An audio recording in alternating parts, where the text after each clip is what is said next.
E iwa ngā kapa haka I tū I runga I te papa whakangahau I te rangi nei, arai ngā whakataetai ārohe mo ngā kura tuarua o mātātua tāki timu ki tauranga.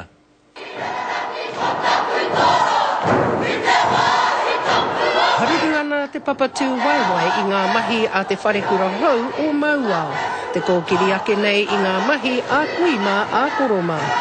Ko te mea kawiki tōria, ko te mea e kawe nei I te mito te reo, e kawe nei I ngā mahi kia tū tika ai ki runga I te atamira. E whai ake nei, ara ko te kura tuarua o ngā piki kōtuku a Ranginui ki o te Moetai. Te whakatau nei I te taonga nui I waihoti ake nei e ngā mātua tīpuna. Ko te mea nui kai te kite ake I nā tohu. I waihohia e Kuima, e Koroma, kai te whānai hea tukirota I wēnei tamariki. Ai rā, whai a te pono, ko te kura tuarua o Mauao Maunga. E pīkare ake nei, au e te ihi me te wehi.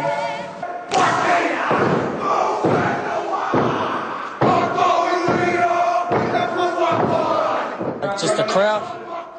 It sets you off, like the whole vibe. It was mean. It's all about having fun and getting out there, enjoying it.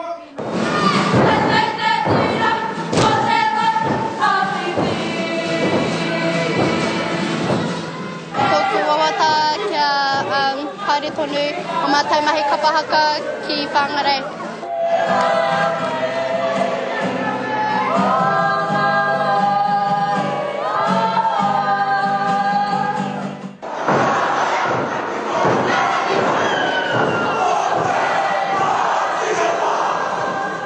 Ko te kura tuarua o ngā kōhine me ngā taitama o Tauranga Moana, te whakaotinga o ngā kapa mo te ata nei.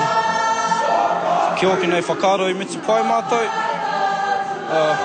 Ai, ko te timanako I tutuki pai.